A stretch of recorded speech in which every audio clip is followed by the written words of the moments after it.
లో తిరిగేసి అపవిత్ర దృశ్యాలన్నీ చూసేసి వాడితో వీడితో అన్ని పనికి మాల ఊసిపోక మాటలు మాట్లాడి పనికి మాల కుళ్ళు జోకులు వేసి అపవిత్రమైన మాటలు, అపవిత్రమైన చూపులు, అపవిత్రమైన ఊహలు అన్నీ పెట్టుకొని వచ్చి గవాలమని నేను చదివేశా బైబిల్ అనుకున్నోడు మూఢుడు.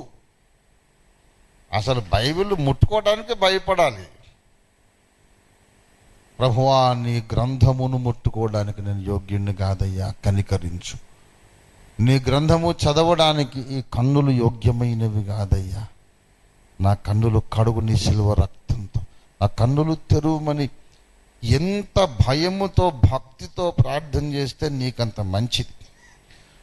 ఎంత పశ్చాత్తాపము, ఎంత మారు మనస్సు, ఎంత శుద్ధీకరణ పొంది బైబిల్ చదివితే బైబిల్ అనే అగాధములోనికి అంత లోతుగా వెళ్ళి రత్న వజ్ర వైఢూర్య రాసులు బయటకు తెచ్చుకుంటావు.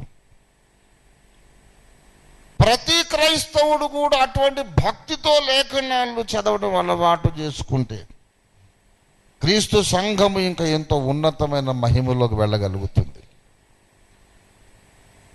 బైబిల్ చదివేటప్పుడు గురి ఉండాలి. ఏమిటా గురి?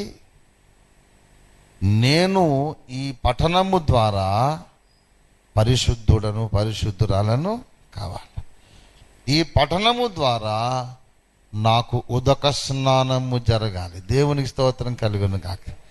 ఏమండి, దేవుని వాక్యమును ఉదక స్నానం చదువుతున్నాను, చదివి లేచేసరికి నాకు ఎట్లాంటి ఎఫెక్ట్ రావాలి? బాత్రూంలో స్నానం చేసి శుభ్రంగా బయటకు వచ్చినట్టు ఉండాలి. నేను చదవక ముందున్న కల్మషము చదివి పైకి లేచిన తర్వాత ఉండకూడదు. ఆ మురికంతా వదిలించుకోవాలి. తర్వాత గద్దింపు పొంది రావాలి.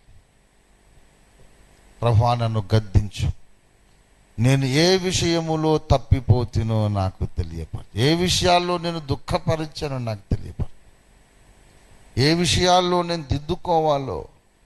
దావీదు భక్తుడు అడగలేదు, నీ ఆయాసకరమైన మార్గము నా యందు ఉన్నదేమో చూడు, ఒకవేళ ఏదైనా ఉంటే నిత్య మార్గములో నన్ను నడిపించు, నీకిష్టము కాని ప్రతి సంగతి నాలో నుండి తొలగించు.